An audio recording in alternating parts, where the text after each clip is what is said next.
రండి రండి పట్టురండి. కీర్తి ఇదిగో ఇక్కడ పెట్టి. నాయుడు బావా, ఆ, గోకుల్ వాళ్ళకి ఫోన్ చేసావా? స్నేహ ఫోన్ చేసింది అత్తయ్య, బయలుదేరేమని చెప్పారు. ఈ పాడికి వచ్చేస్తుంటారు. సరే సరే. పంతులు గారు, అమ్మాయి జాతకం అబ్బాయి జాతకం కలిసాయి కదా?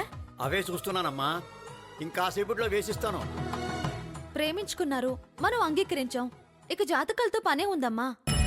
ఎంత ప్రేమించుకున్నా పెద్దలు కుదిర్చి చేస్తున్న పెళ్లి కదా, జాతకాలు చూసుకోవడంలో తప్పే ఉంది. ఏ దోషాలు లేవంటే తృప్తిగా ధైర్యంగా ఉంటుంది. సర్లే అపర్ణ, వాళ్ళ నమ్మకాలు వాళ్ళు చూసుకొని తప్పే ఉంది. సర్లే, ఇంతకీ పెళ్లి కూతురు ఎక్కడా? అదిగో అక్కడ కాబోయేవాడు రాక కోసం ఎలా ఎదురు చూస్తుందో చూడు.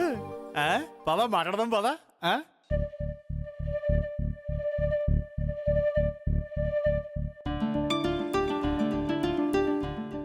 ఏంటి పెళ్లి కూతురు గారు? ఇంకేముంది, ఓ నెల 2 నెలలు, ఆ తర్వాత పెళ్లి అయిపోద్ది. ఆ తర్వాత స్నేహ గారు ఇంటికి కోళ్ళు అయిపోతారు అంతే. ఆ తర్వాతేమో అప్పుడప్పుడు చుట్టంలా వచ్చి హాయ్ అక్క, హాయ్ అమ్మా, హాయ్ నాయుడు బావా అంటూ చెయ్యి ఊపి వెళ్ళిపోతుంది. మరి ఎంతైనా గొప్ప మ్యూజిక్ డైరెక్టర్ గారి భార్య కదా, తర్వాత మనం గుర్తుంటామో లేదో.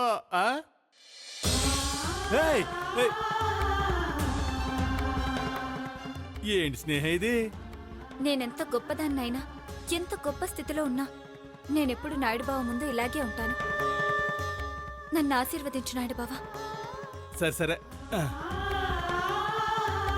స్నేహ, ఆ దేవుడు నీకు నిండు 100 ఏళ్ళు ఆయుసిచ్చి జీవితాంతం నువ్వు పిల్లా పాపలతో పసుపు కుంకాలతో హాయిగా ఉండాలని, చల్లగా ఉండాలని కోరుకుంటున్నాను అంతే. ఉంటావు లే. ఇప్పుడు చెప్పు, నీకు పెళ్లి కానుకగా ఏం కావాలో చెప్పి నాయుడు బాబు ఇస్తాడు. ఇప్పుడు ఆశీర్వదించావు కదా, అది చాలు. అంతకన్నా విలువైంది ఈ ప్రపంచంలో ఇంకేమీ లేదు. ఈరోజు నేను ఇంత సంతోషంగా ఉండడానికి కారణం నువ్వే. నా పెళ్లి జరుగుతుందంటే అది నీ వల్లే. అమ్మకు నువ్వు నచ్చ చెప్పడం వల్లే ఓ స్నేహితుడిగా నా కోసం ఎంత చేయాలో అంతకంటే 1,000,000 రెట్లు ఎక్కువే చేశావు. అంత చేసిన నీకు చేతులెత్తి మొక్కడం తప్ప నేనింకేం చేయలేను నాయుడు బావా. చచ్చే బలేదాను నువ్వు. ఏంటి స్నేహ, నేను ఎవరి కోసం చేసాను ఇదంతా? నీ కోసమే కదా చేసింది. ఎవరు? నీ నాయుడు బావే కదా. అక్కడికి ఏదో నేను పరాయి అయినట్టు, నేను పరాయి వాళ్ళ కోసం ఏదో చేసినట్టు నువ్వు ఇలా దండలు పెట్టేస్తా ఇలా అంటుంటే నేను ఫీల్ అవుతాను అంతే. మిమ్మల్ని ఇలా చూస్తుంటే ఏ కల్మసం లేని పసిపిల్లలను చూస్తున్నట్టుగా ఉంది. మీ స్నేహం ఇలాగే శాశ్వతంగా ఉండాలని ఆ దేవుణ్ణి కోరుకుంటున్నాను. అదిగో వాళ్ళ కారు వచ్చినట్టుంది. అవునవునవును, నేను చూస్తాను, నేను చూస్తాను. స్నేహ, నువ్వు పైకి వెళ్ళు.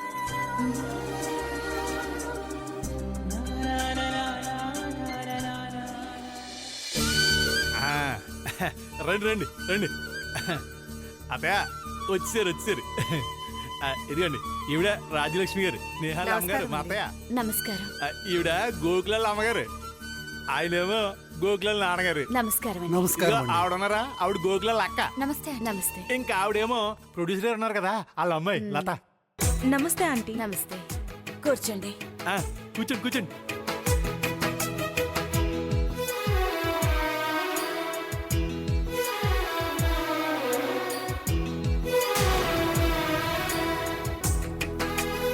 అవును, గోకుల్ ఎక్కడండి?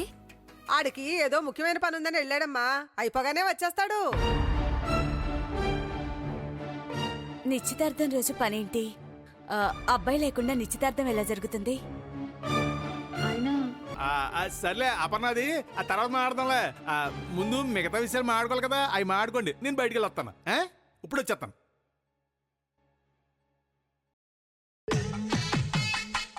మాది గుంటూరు జిల్లా దగ్గర పిడుగురాళ్ళ. మా ఆయన పత్తి మిల్లులో గుమస్తా, నెలకి 8,000 జీతం. వారి కారు డ్రైవర్ జీతమే 10,000 అమ్మా. ఆ విషయం ఇప్పుడు ఎందుకు పంతులు గారు? అమ్మాయికి అబ్బాయి నచ్చాడు, ఇద్దరూ ఒకరినొకరు ఇష్టపడ్డారు. పెద్దలుగా వాళ్ల ప్రేమని అంగీకరిస్తే సంతోషంగా ఉంటారని నేను ఒప్పుకున్నాను. నేను కూడా నా కొడుకు సంతోషం కోసమే ఒప్పుకున్నాను.